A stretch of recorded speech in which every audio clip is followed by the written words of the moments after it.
Why do I believe in it? Well, I believe in it because of the history of the Jewish people. Everyone who has attacked the Jews, and it was said in almost the first chapter in Genesis, it says, God says to Abraham, those who bless you will be blessed, those who curse you will be cursed. And isn't that what has happened over, 3,600 years, 36,000, 3,600 years? Isn't that what has happened? Exactly what has happened. And and then when you look at just the survival of modern Israel, everybody's saying 60 years, a celebration of 60 years. It's a miracle it's still around. Any one of those wars is a miracle. Every one of them. So we better, read. It's like when people say, read that writing on the wall. Well, that's another biblical thing, the writing on the wall with blood. Fellas, we better read the writing on the wall and protect Israel with everything we've got. You were in Sderot this week. What were your impressions there? Well, I was very concerned to go there. It was one of the reasons why I said I wanted to come this time. I said I want to go to Sderot. And the reason I wanted to go to Sderot is because no one's talking about it. Can you imagine?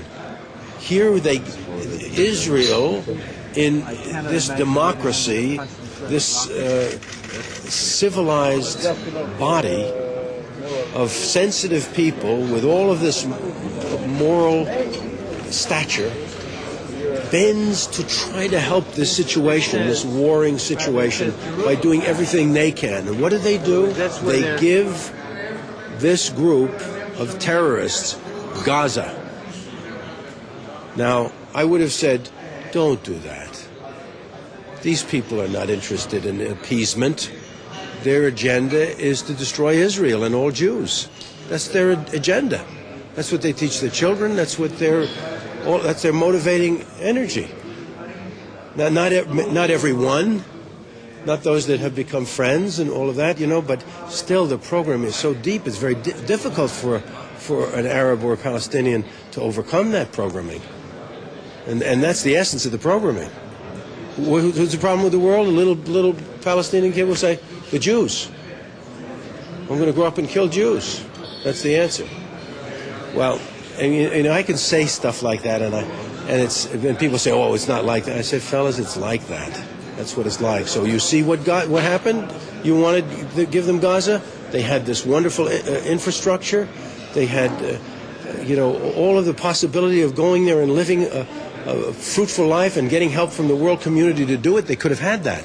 And Israel would have helped them in every way. But what do? They destroyed everything. And then they shoot these rockets into the civilian populations. And they shoot them from civilian populations, from their families. They shoot them from in the middle of schools, of mosques, so that if there's a retaliation to try to stop them, there's going to be injury to innocent people. They want it. Then they can go to the papers with it. They can go to the world press with it. They can. Oh my God! It's a very sick process here, and no one's talking about it. Nobody wants to talk about it. Everyone has to be so politically correct. Please, fellas, there's evil afoot. Do you understand that Jews sometimes say about John Voight, where does this passion come from? This Gentile that's so passionate for Israel? Well, there are reasons for it. I mean, many different reasons for it, but it certainly is a passion, and I think that all sane people should have a passion for Israel at this time. It's a big deal, as I have a passion for my own country. We're under siege as well. This is a very important time. It's a very dangerous time. And when people say to me, look, John, maybe it's better you don't say too much. An agent or something like that. What was it? And they're looking out for my career and all of that. Look, fellas, I'm old enough. I'm not thinking about myself or a job or something like that. I'm thinking about the future of our children, the future of this world that we're in. We better, if we have anything to say, I better say it now. I'm 69 years old. I got not a whole lot more time to do this. So if I can make a difference, I want to do it now. When and how did you switch from lefty to righty? Well, there were two things that happened. One was when I saw what happened at the end of the Vietnam War.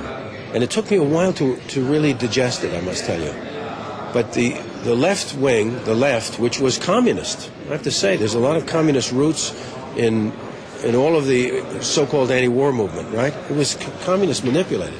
And I didn't realize that until afterward. I said, holy, these were communists. And who were we fighting? Communists. Give me a break, guys. And what were they good at? Propaganda. And we see these people just falling for it, you know what I mean?